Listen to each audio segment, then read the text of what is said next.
Okay, so I heard this thing where, Yeah, I like, don't know in why Star he Wars, continues it to has talk to be about watched in all this that stuff. certain He knows order. I You don't have to care start about with any of that episode stuff. 4 I'm his and then friend. go Okay, to okay. episode I 5 want to pay and attention to then what he's saying. skip the episode 1 and go right to 2 All right, I'm because lost. then that Okay, gets the parallels between I Luke wasn't and paying attention. Anakin so Okay, that they're like the same. Luke after that, when you come back to 6, so you do 4, 5 wait, and then 2, wait. What 3 time is it and right then now? come back to Crap. 6. Hello and welcome back to WizNugs. Today we're talking about conversation, how to be better at it, some tips and tricks, some behaviors to avoid, some things you might want to consider.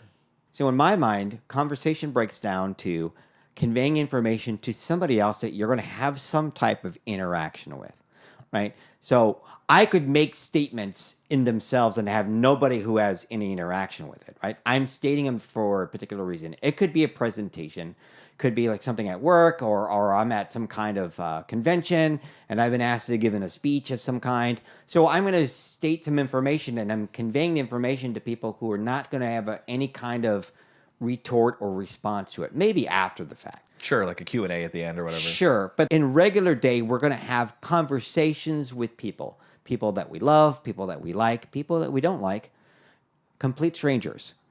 And in my mind, the idea is that you're having a back and forth. I think one way it's been Yeah, there explained. needs to be an exchange. Like the metaphor of like a game of catch comes to mind. Right. That a statement or an idea that you're sharing might be like you throwing the ball to the other person.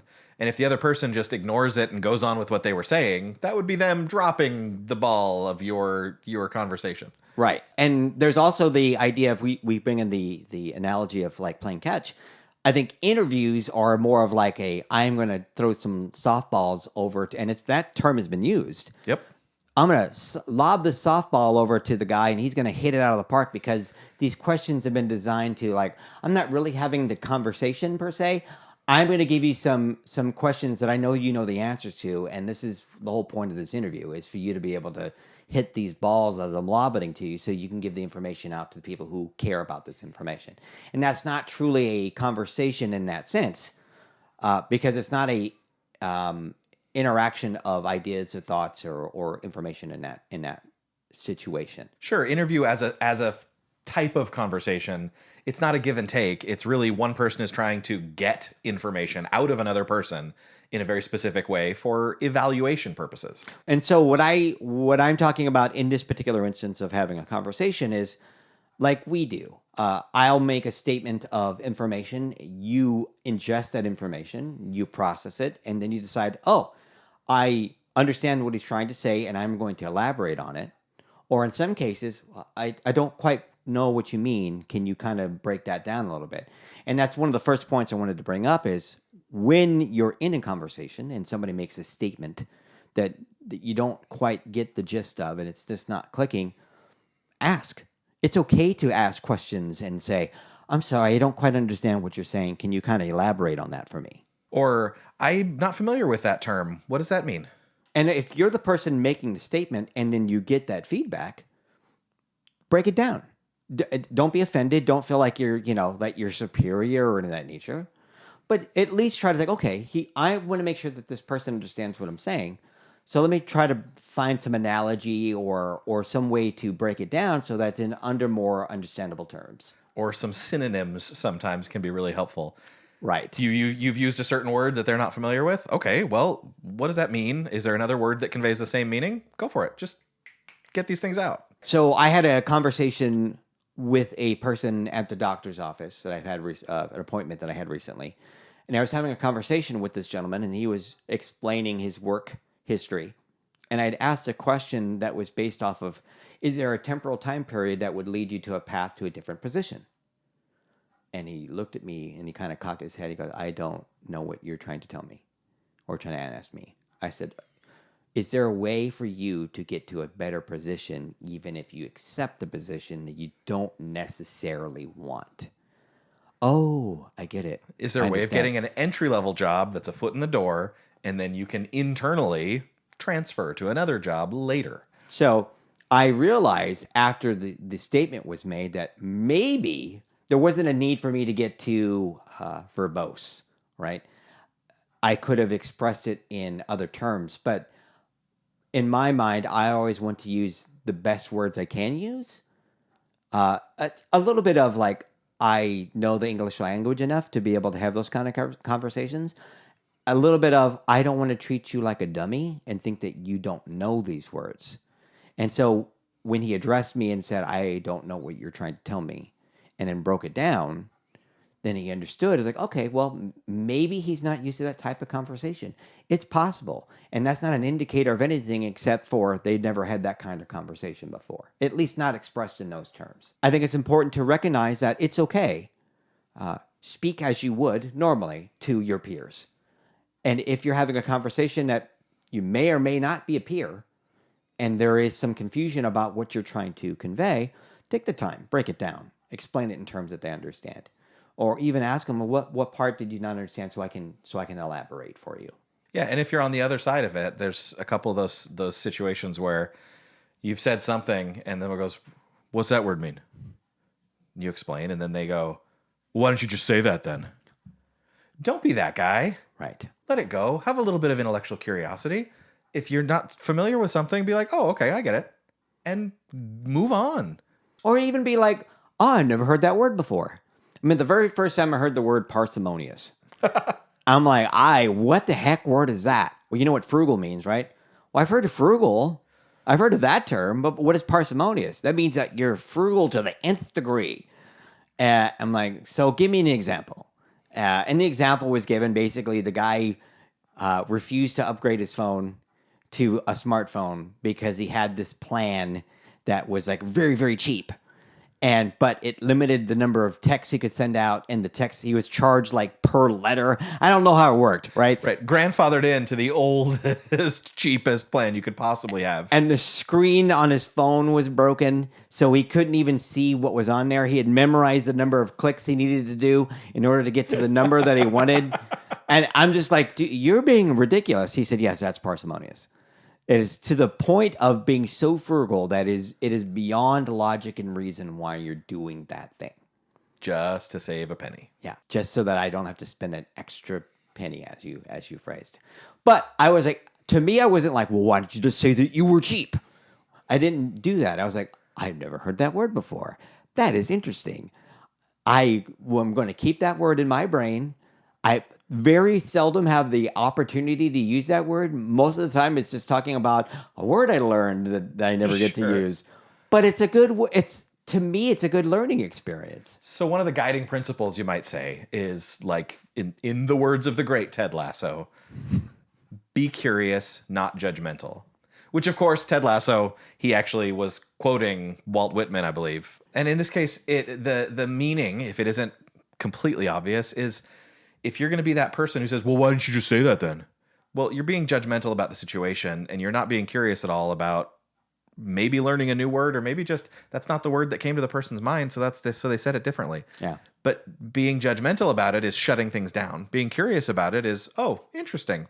At the very least, never heard that one before. Yep. And you move forward. And on that point, one of the other points I wanted to bring up was when you're in a conversation with somebody and they make a statement, ask questions about that particular statement. It could be about an event that happened in their day. It could be about a particular problem they're dealing with work. It could be a multitude of things. Conversation you're having with your child. Show interest. Ask a question about the statement they just made. I think it's very important to let the other person know that you care, at least enough to ask a question. And then secondly, to be able to have that person then open up and express to you a little bit more detail about what's going on. Sure. The worst is when you're talking to somebody and all you're getting met with is, oh, okay. Right.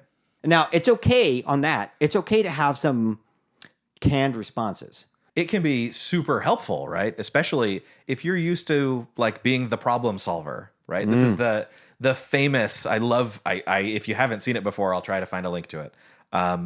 It's not the nail. Right. So, brief description of the video here. There's a man and a woman having a conversation. The woman's describing this pain that she feels. And the man just keeps staring at her forehead.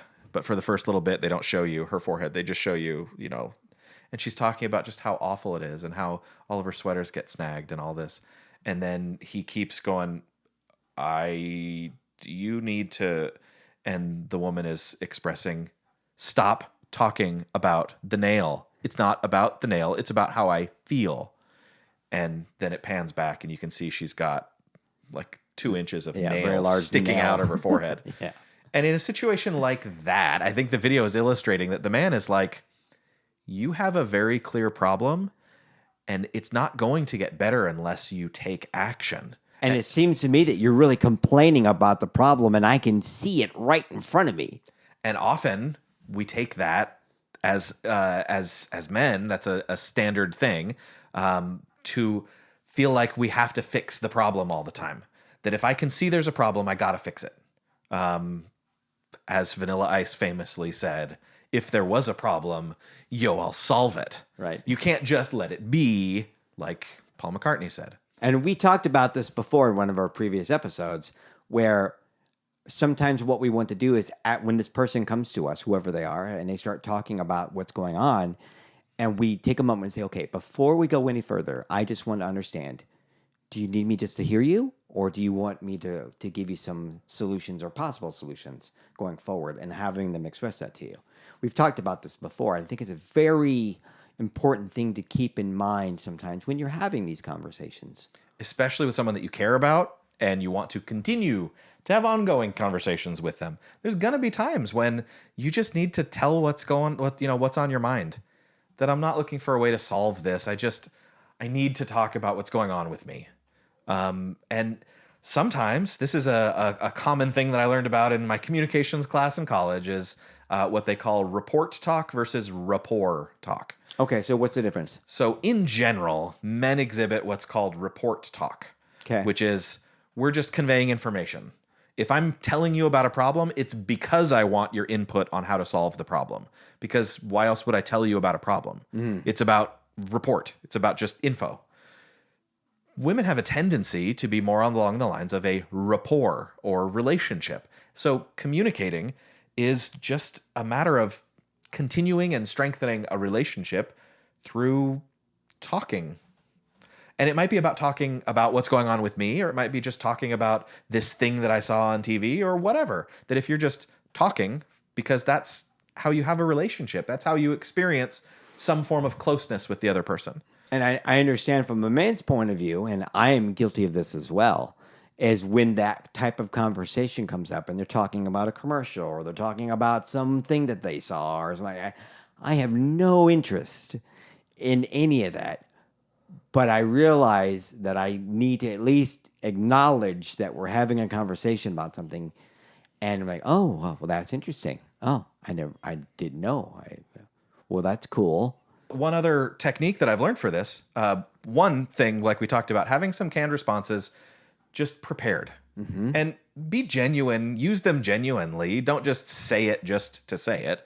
But if someone brings up a problem, you can, the easiest, best one, in my opinion, is, gosh, that sounds hard. Yeah.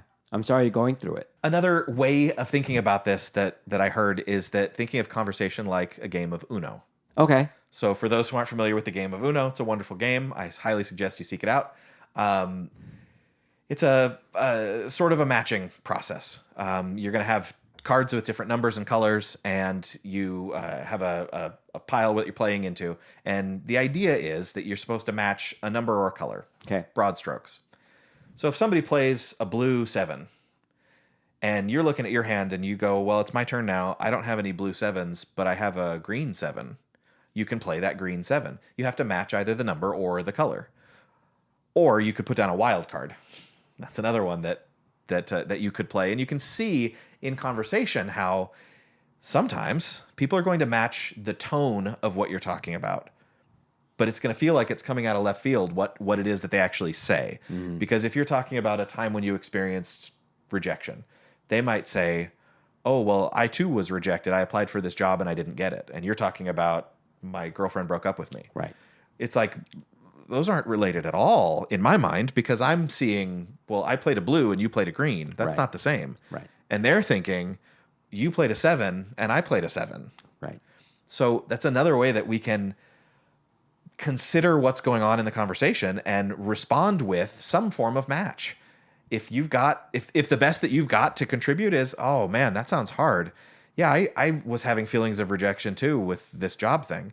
Well, okay, well you're contributing in a meaningful way. You're adding something to it of your own experience, which as human beings, as social creatures, isn't that kind of the point? Yeah, but I think taking on the not the devil's advocate, but kind of that counterpoint when you talked about, well, we're talking about a relationship, we're not talking about a job.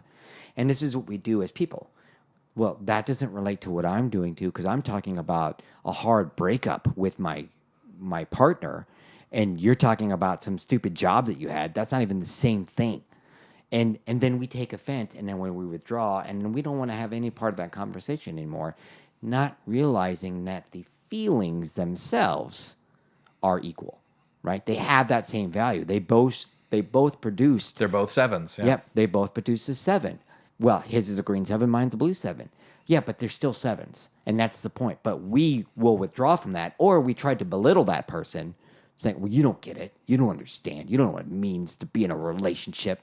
To be judgmental, it's really easy. It comes naturally sometimes to just be judgmental and shut things down. The other way of trying to think about this could be, how can I be curious about this? Now, there are times where you're going to say, you know what? That sounds like that's hard, but I really just want to focus on the relationship issues right now. Sure.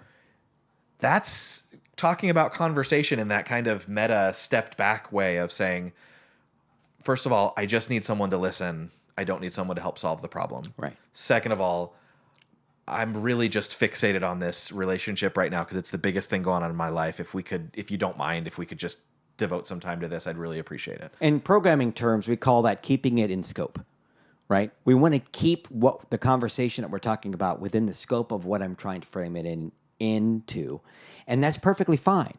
And in defining that, either as a reaction to a statement that's been made, or even at the very beginning of the conversation, look, I'm going to talk to you about this thing that's going on. I just need you to be able to hear me. I'm going to talk about my relationship and just hear what I have to say. I'm open for you to tell me some of the things that you may have dealt with relationship-wise, but I'm asking you not to correlate it to anything else that's possible for my own reasons. And that's one of those things that not every conversation we're going to handle with such formality of definition. But sometimes that can be a helpful thing, especially if you know that the person you're talking to has had issues, or you've had issues with them in the past on other conversations. And it couldn't be totally unrelated subjects, but it's somebody that you can go to and that you've had conversations with before, and you've had very fruitful conversations, and you've gotten very good information from that person or feedback. And then, I'm going to have a conversation with Casey about this particular thing that's going on in my life. He's a good resource for me to talk to, but I do want to make sure that we stay on topic, because I know I am tangential, and I know that he is as well. So I'm going to make sure that I'm very clear and concise. And like you said, that doesn't always happen. Sometimes we're having a conversation with somebody in our life, and it's like a river. You just float down the river and see where it takes you. Right. I was not a geology specialist or that nature when I was in college, but it was one of the classes that I took, and learning how the way that water moves. Right. Everyone thinks, when you think of a river, like when I was a kid, when I drew a river, it was a straight line. Right. Like, 'cause that's how rivers are. I've seen it in pictures, and the Mississippi River, and all I ever see is the straight line. Everything's a straight line. Well, it's not actually that way. Water over time is serpentine, and it does these dips and dives, and it eventually will get to the point where then it will break through again and go straight.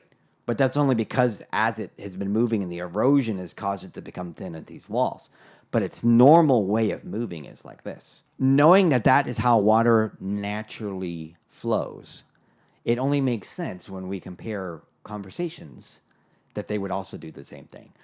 Kind of weaving back and forth over the main topic, but going a little bit outside of the norm. That reminds me of a piece of parenting advice that I heard, specifically around when kids are having big emotions, that you can have better mileage in addressing their challenges, their concerns, by addressing the emotion first. Okay.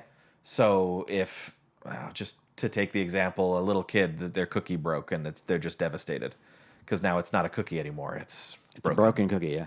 You might stop and address them and say, I see that your cookie broke. That seems like that's really hard for you. You really wanted that cookie to stay together, didn't you? how can we fix it to go forward? Maybe we could put a little bit of peanut butter and stick them back together. Would that work? Or do you need a different cookie? Or the opportunity to teach them, oh, well, if you put them back together, it's still the same amount of cookie. What happens to a cookie when you bite it? Does that break then? Is that okay then? So what if you pretend like you just broke it with a big bite? There's different ways of addressing, but to talk about the emotion first is addressing that the kid is feeling something and that's okay. And I think the second part of it is now you offer assistance. What can we do to make it better? On a related thing, there was a time in my life where I was a waiter at a restaurant, and these two couples came in. They sat down at a table, and they asked for some coffee and some food and whatnot like that. So got them the coffee first. Went over to the coffee stand, poured the coffee, took it over to them, and then maybe about 3 or 4 minutes later, they called me over and I asked him, I said, "Oh, what can I do for you?" He's like, "This coffee is really cold." And instead of getting upset, instead of like, "Oh, I can't," well, you didn't drink it fast enough or anything of that nature, I was like, "I'm so sorry. What can I do to make it right?" And their response was like, "Well, could you bring us like a fresh pot of coffee and then maybe like just and set it out here in the middle so we can have it?" I got you.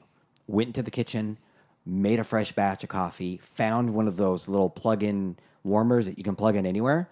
And I went over I knew that we had outlets underneath each of the tables. I went under there, I plugged it in, put it up on top, put the hot coffee in there. You see the steam coming off of it. And I'm like, that should keep it warm. So you guys can have a fresh pot of coffee all to yourself. And you let me know if you need anything else, right? And then after the meal was over with, they came over and said, that was like beyond what we expected. I mean, we expected to get fresh coffee, but we didn't expect to have you go that extra mile to make sure that you took care of us. That shows me that you actually care about my plight, about my inconvenience, about what's going on. And sometimes it is a little bit about of not only just acknowledging that there's an issue and offering help, but doing maybe a little bit more, just a little bit more to help them get now, instead of being a situation of, yeah, we went to get food this morning and the coffee was cold and and then we had to deal with that and the food was like it was like, well, we had cold coffee, but man, that guy, he took care of us and it made us feel that we were important. And what you end up taking away from that isn't, can't believe we had cold coffee. What you end up taking away is, I cannot believe he went above and beyond like that. Yeah. And sometimes it's easy to dismiss something like that and say, well, you're working customer service, you're supposed to take care of your customer. But can you imagine how cool like our family relationships could be if that's how we treated each other? Yeah. In a situation where someone's like, "Oh, I can't find this." Okay, well, here, let me. You know what? Here's a pencil and a pencil sharpener and a separate eraser. There you go. Now you should be good to go for the rest of your homework time. Even beyond that, like go into the kitchen and you know that they're hungry and they've been studying, right? They've been working on their homework project, their project all day. They've been doing whatever they need to do. And you go into the kitchen like, you know what? I know that he's hungry. I know he needs a snack. Instead of forcing him to come down here and make himself something to eat, I'm going to make him a plate of his favorite snacks. I'm going to give him his favorite drink. I'm going to bring it to him and I'm going to put it on his desk right next to him and say, I know you're busy and I know you didn't ask for this, but I know you're going to get hungry. And if you're not already, I just want you to know that I am aware of your issues and concerns, and I'm here to help. Yeah, I think that kind of thing is exactly what we're talking about, right? It's another way of thinking about things in a curious, not judgmental sort of way. So when you're having these conversations, if somebody is conveying to you their feelings and they've actually said, well, I just need you to hear me for right now, be cognizant of that and just be okay. At the end, after they've expressed their feelings and their ideas and they're like, okay, I feel better now. And you can say, I'm sorry that you're going through that. I'm glad that I could be at least an ear for you. If there's anything you need from me, you let me know. Yeah. Or let me know if you want to talk solutions later. Yeah, I'm available and I'm here for you. So we just wanted to reiterate the importance of being able to have meaningful conversations with people. There are some do's and don'ts, I think, in having a conversation, in which we've pointed out. But always be aware that you don't know what necessarily that other person is going through. But if you're paying attention and you're listening, you can kind of discern for yourself in which direction the conversation needs to flow.